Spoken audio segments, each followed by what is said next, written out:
और अब आज के नए फिर से बाबा अहमद शहजाद के हाथों में आ चुका है। जय हो जय हो। कल अहमद फिर नहीं आया। कल अहमद भाई ने कहा इंडिया जीतेगा, इंडिया जीत गया। 7 विकेट से 7 रन से ही जीता। ऐसा मुकाबला हुआ, सख्त मुकाबला। आमिर भाई, आपने कहा था इंडिया नहीं पहुंचेगा सेमीफाइनल में, वो पहुंच के जीत के फाइनल में भी पहुंच चुके हैं। आज आपका इंस्टाग्राम और ट्विटर भरा हुआ होगा और ऐसी ऐसी बातें होंगी जो ना सिर्फ गंदी होंगी, फिजिकली इम्पॉसिबल नहीं। वो तो लोग हैं, हम तो क्रिकेट पे बात करते हैं। क्रिकेट बहुत अच्छी हुई आपने देखा, और आज इंडिया कंप्लीट क्रिकेट खेला। आप बाकी इनके सारे मैच देख लें, ऐसी पूरे टूर्नामेंट वो क्रिकेट नहीं खेला, राइट। वो अच्छी क्रिकेट खेले और जितना उनको क्रेडिट बनता है कम है। लेकिन आई थिंक मैंने प्रेडिक्ट अच्छी की थी टीम, क्योंकि इंग्लैंड अब कैच तो मेरे हाथ में तो नहीं है ना कि कैच छोड़ दो। अब एक इनफॉर्म बैट्समैन का कैच छोड़ेंगे जब वो 15 पे खेल रहे हैं, उसने 35 बॉलों पे 90 कर दी है, तो फिर यही डिफरेंस पड़ता है ना। और आप देख ले, आप 7 रन से हारे हैं। तो इंग्लैंड की एक तो फील्डिंग, मुझे लगता है दोनों टीमों में, अगर मैं ओवरऑल बात करूं, दोनों टीमों में जो डिफरेंस था, बॉलिंग दोनों की गंदी हुई है अपार्ट फ्रॉम बुमराह। वो तो आपने कल कहा था। तो एक तो हैरी ब्रूक ने जो कैच छोड़ा इनफॉर्म बैट्समैन को, जो अक्षर पटेल ने पकड़े 2 कैच, हैरी ब्रूक और विल जैक्स जिस तरह खेल रहे थे, अगर वो कैच वहां पे ना होता, ये 1 ओवर पहले चेस होना था। ये मैं आपको बता रहा हूं। अगर क्या नाम है उसका यार, आर्चर वो आके एंड पे 3 छक्के मार सकता है, और जिस तरह विल जैक्स खेल रहा था आराम से जीते। लेकिन आई थिंक क्रेडिट जितना इंडिया को देना चाहिए वो कम है, क्योंकि वो कंप्लीट क्रिकेट। लेकिन राशिद भाई, इस बात पे कहूंगा, अगर ना मगर नहीं, बड़ी अच्छी बात किया आपने। मतलब ये कि मुझे तो मिसगाइड इन्होंने किया। आप इनकी उसमें चले गए। मिसगाइड, मैं तो इधर जा रहा था। हमें हैरी ब्रूक ने किया है, हैरी ब्रूक ने किया ना। बाबा का खिताब इनको मिला हुआ है। जी, अभी ना थ्रिलिंग मोमेंट्स का वक्त है, इसी कैचेस पे बात होगी। Thrilling moments, these are brought to you by house of Noorpur. आइए देखते हैं ये जो कैच है, unbelievable disguise. What a catch! What a catch! वो विल जैक्स वाला भी दिखाएं, दोनों दिखाएं। विल जैक्स वाला देखिए, वो एक ही दिखाएंगे, एक ही दिखा सकते हैं, लेकिन बहुत ही कमाल कैच पकड़ा। अनबिलीवेबल। अक्षर पटेल। राशिद भाई, what went wrong with England जब सिर्फ 7 रन से हारे? संजू जिस तरह से बैटिंग की है ना, वो तो कंप्यूटर पे बैटिंग कर रहा था ऐसे। स्पिनर हो, पेसर हो, उतने मोमेंटम इतना तेज कर दिया ना, जो आमिर ने बताया कैच छूटने के बाद। और जोफ्रा आर्चर ने दिल खोल के खाई है मार, बहुत पिटा है भाई। इस मैच में डिफरेंस जो था, बैटिंग का भी ठीक था, डेथ ओवर किसके अच्छे थे? अर्शदीप और बुमराह ने गेम को 17-18 बल्कि 16-17-18 ओवर लास्ट मैच में भी खींच के वापस लाए थे, वापस लेके आए। लेकिन संजू विकेट कीपिंग भी खामोशी से करके चला गया, पता भी नहीं चला। इतना जबरदस्त कंपोज प्लेयर, इतना काम, बैटिंग, पूरे बैटिंग का मोमेंटम जो बनाया, वो बनाया सेमीफाइनल और फाइनल का। मेरे ख्याल से मैन ऑफ द टूर्नामेंट भी वही होना चाहिए। संजू बिल्कुल, जिस तरह से उसने क्रिकेट खेली है, उसने सबको ही हैरान कर दिया। और क्रेडिट जाता है इंडियन जो मैनेजमेंट है कि उस पर कितना ट्रस्ट किया है, फ्लॉप होने के बाद भी ट्रस्ट किया, और उसने भी डिलीवर जिस तरह से। अच्छा, संजू सैमसन ने आज मैच प्रेजेंटेशन में कहा कि ये man of the match Bumrah deserve करते हैं। अच्छी बड़ी बात ऐसी विकेट पे। जनाब अहमद शहजाद, कल आपने इंडिया का नाम लिया था जब आपसे प्रेडिक्शंस ली गई, आपका क्या अंदाजा था, जबकि इंग्लैंड अच्छा खेल रही? नहीं, दोनों की प्रेडिक्शंस अच्छी थी, बड़ा क्लोज मैच हुआ है, कोई भी जीत सकता था।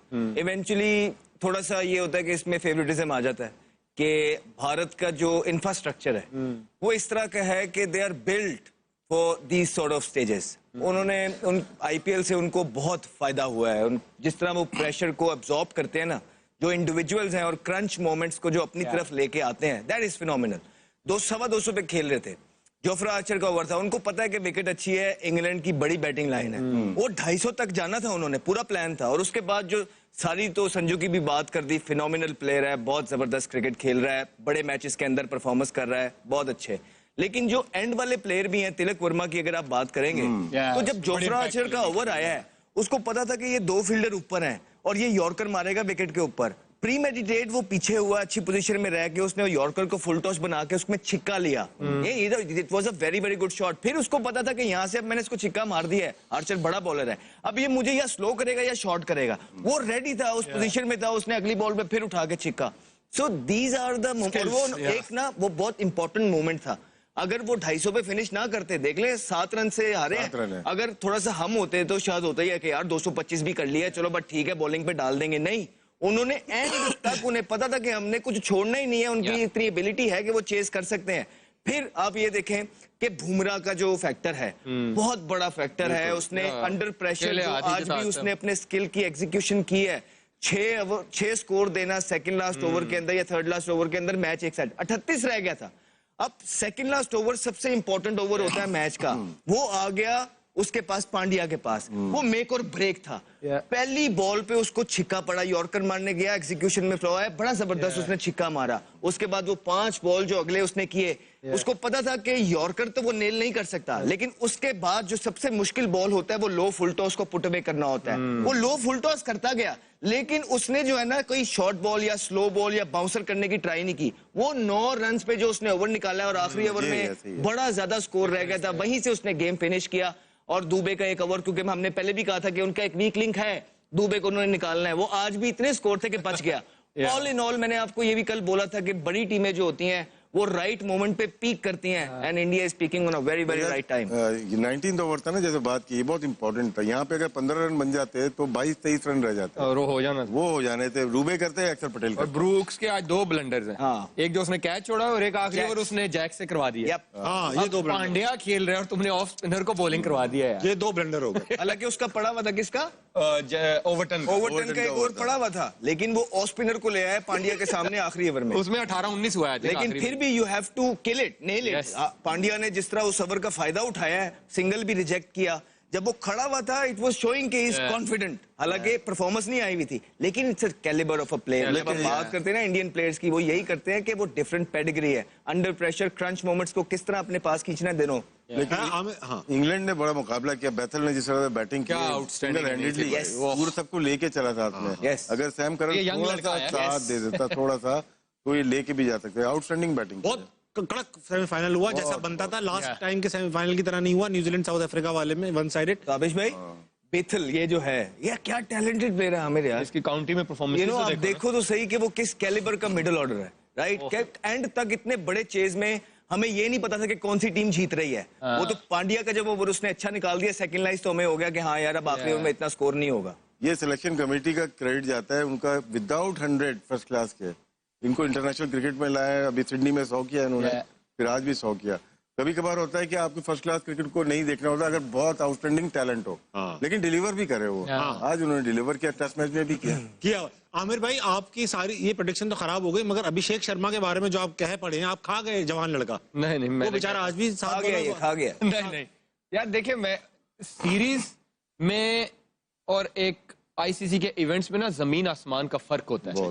सीरीज में टीमें उस तरह शायद फोकस नहीं करती, वो कहती ठीक है इस सीरीज में हमने प्लेयर्स निकालने हैं, वो उस तरह का उनका फोकस होता है, वो उस तरह शायद प्लेयरों को मार्क नहीं करते। लेकिन जब आप आईसीसी इवेंट्स में आते हो ना, हर टीम जब जिसके साथ खेलना होता है वो हर प्लेयर को मार्क करते हैं, और सबको पता चल गया कि अभिषेक शर्मा का स्ट्रॉन्ग एरिया कौन सा है और वीक जोन कौन सा। आप देख ले, ऑफ स्पिनर से भी वो फंसते हैं, जब वो फास्ट बॉलर आता है वो बॉडी में जब तक उनको बॉल करते रहते हैं वो स्ट्रगल करते हैं। तो इंटरनेशनल क्रिकेट में बड़े इवेंट्स में परफॉर्मेंस करने के लिए ना आपको बड़ा, आपकी टेक्निकल, आपको मेंटली बड़ा स्ट्रांग होना पड़ता है। आप सैमसन क्यों कर रहे हैं संजू जो है, क्योंकि आप उसका बैकग्राउंड तो देखें ना, पहले उसकी टेक्निक देखें, फिर उसका फर्स्ट क्लास का करियर देखें, फिर उसका आईपीएल का करियर देखें, वो हर तरफ खेलता है। अब जो 1 डायमेंशनल प्लेयर है, मैंने स्टार्टिंग में भी कहा था, T20 में अब नहीं चलता। तो आपको हर तरफ, आप बैथल की इनिंग्स देख ले, स्पिनर आ रहा है उसको भी रिवर्स मारा, उसने पहली 2 बॉलों पे 2 छक्के, वरुण चक्रवर्ती तीसरी रिवर्स स्वीप पे उसने छक्का मार दिया। फिन भी पकड़ा जाएगा मुझे लगता है। फिन खेलता है हर तरफ नहीं, लेकिन हर तरफ तो शॉट मारता है ना, ये नहीं कि 1-2 शॉटों पे। अब आपको 1 डायमेंशनल प्लेयर जो है ना वो नहीं चल सकते क्रिकेट में, अब आपको हर तरफ खेलना पड़ता है। 360 प्लेयर्स आपको चाहिए, वो चाहिए। रास्ता सलमान अली आगा ने दिखाया सबसे पहले ऑफ स्पिन। अच्छा, वो यहाँ ने आउट किया एज अ बैटर। सॉरी, बोलो। नहीं, मैंने कहा मार्करम ने भी आउट किया, आज भी विल जैक ने आउट किया, फिर नीदरलैंड वाले ने, ऑफ स्पिनर ने, दत्त ने आउट किया था। अच्छा आमिर भाई, ये बताओ आपने सैम करन को T20 का मायानाज प्लेयर घोषित किया था, डिक्लेयर किया था, स्टार्ट हो रहे थे। आपने कहा था बॉलर भी आज 53 रन खाए।